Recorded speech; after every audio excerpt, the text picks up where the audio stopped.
Bienvenue dans cette vidéo. Dans cette vidéo, je vais te parler de mon secret qui me permet de cartonner même pendant la crise du Covid-19. Je m'appelle Florent, je suis entrepreneur investisseur depuis bientôt maintenant 4 ans. J'investis principalement sur la ville de Marseille, mais également en région parisienne et à Bordeaux. J'ai près d'une trentaine de biens et je me suis spécialisé en location courte durée. Sur cette stratégie, j'ai une quinzaine d'appartements et à travers ces vidéos, j'essaie de te partager toute l'expertise et les connaissances que j'ai accumulées en immobilier. Donc dans cette vidéo, je vais te donner mon secret qui me permet de continuer à cartonner en location courte durée même pendant la crise sanitaire du Covid-19.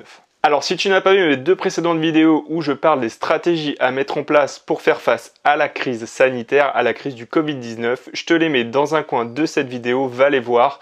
Si tu es dans ce cas et que tu fais de la location courte durée déjà, ça pourra t'aider. Dans ces vidéos, je te dis toutes les stratégies que j'ai appliquées sur mes meublés de tourisme pour pouvoir passer cette période qui est très compliquée pour le tourisme en général.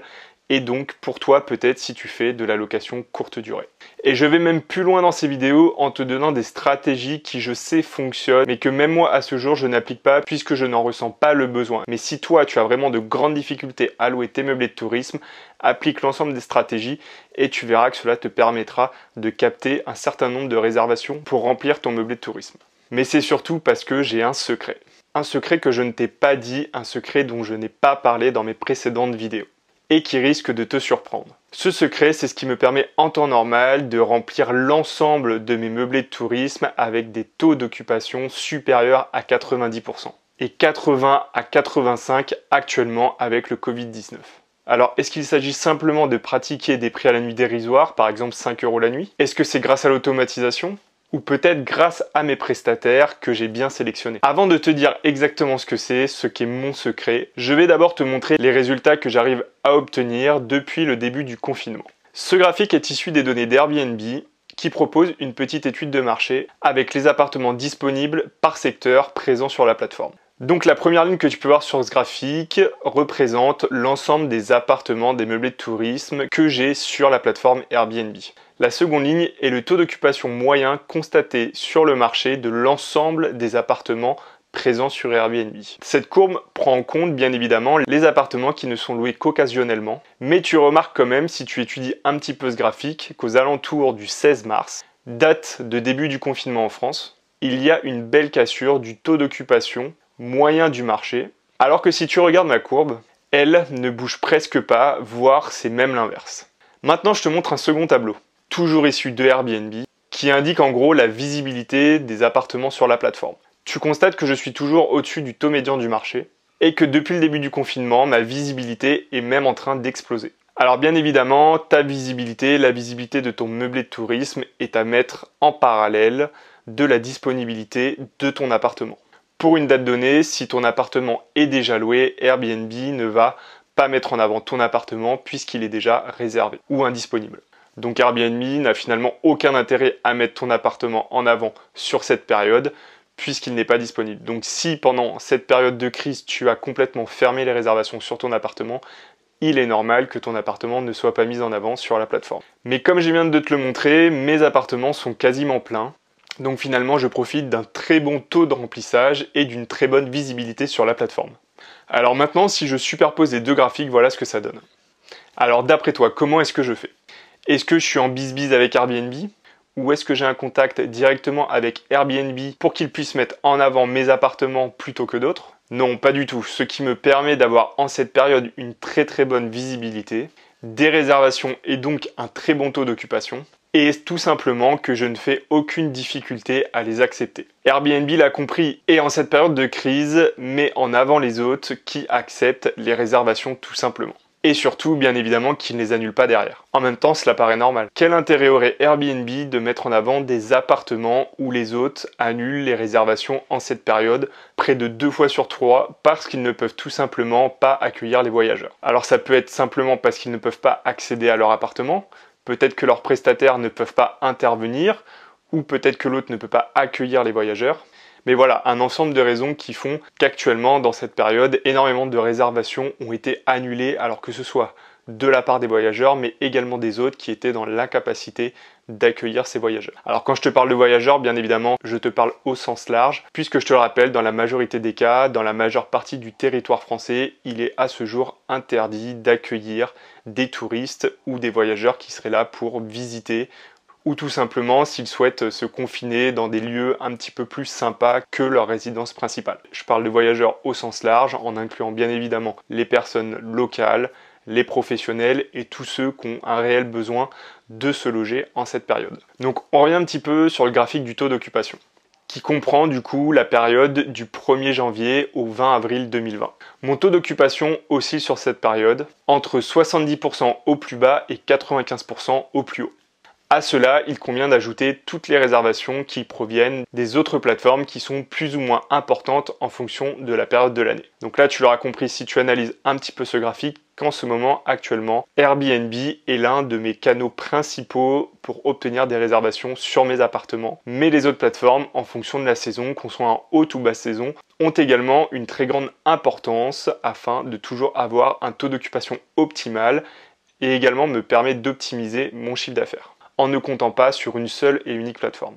Maintenant, si on s'intéresse à la période de la crise sanitaire du Covid-19, disons depuis début mars, on remarque que le taux moyen du marché sur l'ensemble de la précédente période qui était de 28%, chute à 19%. Et le mien reste quasiment stable puisqu'il passe de 83 à 85%. On remarque bien évidemment toujours cette cassure durant la quinzaine du 9 au 23 mars pour tomber au plus bas taux d'occupation moyen du marché le 23 mars à 8,6%. Tandis qu'à cette même date, mes appartements, eux, sont à 95% de taux d'occupation, puis reste stable jusqu'à aujourd'hui. Je te montre rapidement un petit peu ce que ça donne appartement par appartement en termes de taux d'occupation.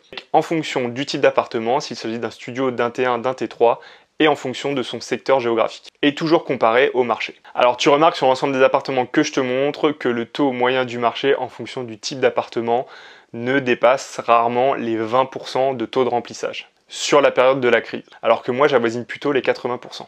Sauf pour deux de mes appartements qui sont un petit peu en dessous du reste, à seulement 60%. Mais pour des raisons bien particulières et intéressantes dont je vais te parler. Ensuite, là je te montre à nouveau d'autres appartements qui eux sont à 90% et plus sur cette période, avec tu le constates toujours une moyenne de marché entre 20 et 30%. Et dans la troisième colonne, tu peux même comparer le taux d'occupation de l'année précédente avec cette année. Et finalement, tu remarques qu'il est à peu près équivalent d'une année à l'autre. Alors les appartements qui n'ont pas d'informations sur les années précédentes, tout simplement, il s'agit d'appartements que je n'avais pas en cours d'exploitation, que je n'avais pas encore en mars 2019. Maintenant, on va retourner sur les précédents logements et on va prendre cet appartement qui a un taux d'occupation de seulement 60%. Pourquoi est-ce que celui-ci n'a que 60% de taux de remplissage quand j'arrive à avoir entre 80 et 90% sur les autres appartements ?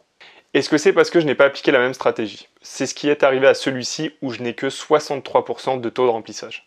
Mais ce n'est pas la raison pour celui-ci qui est à seulement 60%. Alors c'est un appartement que j'ai seulement depuis quelques mois et qui depuis le départ a du mal à se réserver. Pour des raisons que je connais bien, mais pour diverses autres raisons que je n'ai pas encore eu le temps de corriger. Ce qui fait qu'en cette période de crise, il en pâtit finalement de cette mauvaise début de gestion. Et que ce n'est finalement pas parce que j'ai appliqué ma stratégie, puisque j'ai appliqué ma stratégie sur l'ensemble de mes autres appartements, mis à part celui que je t'ai parlé tout à l'heure à 63%, j'ai appliqué la même stratégie sur l'ensemble de mes appartements, mais pour celui-ci, ça n'a pas suffi, ou du moins ça n'a pas aussi bien fonctionné. Donc finalement, qu'est-ce que ça veut dire ? Tout simplement qu'un appartement qui se réservait mal avant la crise sanitaire continuera à se réserver mal pendant la crise. Si ce n'est pas même plus mal. Car un appartement qui se réserve mal, c'est comme l'autre qui annule en ce moment des réservations et Airbnb dans son algorithme n'aura pas envie de le mettre en avant. Donc conclusion, si tu étais mauvais avant la crise, tu as de très grandes chances de l'être encore pendant.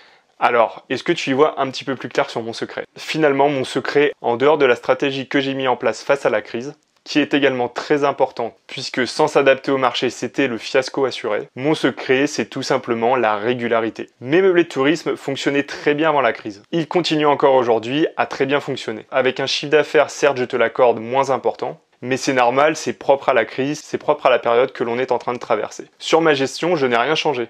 Je continue à accepter toujours un maximum de réservations des diverses plateformes. J'essaie de mettre en place et de faire le maximum pour accueillir les personnes dans mes meublés de tourisme. J'ai uniquement annulé 2 séjours pour des personnes qui se déplaçaient clairement pour du tourisme, mais sinon rien d'autre. Alors tu es peut-être déçu et tu t'attendais peut-être à ce que je te révèle quelque chose d'exceptionnel. Mais pourtant ça l'est, tu obtiendras les résultats des efforts que tu as mis en place. Sois irrégulier et tu risques d'avoir de sacrées surprises. Sois régulier et tu le verras, ton business sera beaucoup plus périn, tu pourras beaucoup plus prévoir l'avenir et faire face aux crises. Donc voilà, j'ai terminé avec cette vidéo sur mon secret pour faire face à la crise, pour continuer à cartonner malgré la crise sanitaire du Covid-19 en location courte durée. Ce sont finalement les efforts du quotidien qui me permettent de continuer à bien louer mes meublés de tourisme et pas uniquement ma stratégie dont je t'ai parlé dans mes 2 vidéos sur ce sujet. Retiens bien cela. Il ne suffit pas d'acheter un bien, de faire des travaux et de le mettre en meublé de tourisme, il faut s'impliquer un minimum. Donc, je te disais en début de vidéo, est-ce que c'est un prix dérisoire? Est-ce que c'est l'automatisation? Est-ce que ce sont mes prestataires? Eh bien en fait, c'est vraiment un ensemble de tout, tu l'auras compris, c'est de la régularité sur la gestion, sur les échanges avec les clients. Comme je te le disais, moi, je ne refuse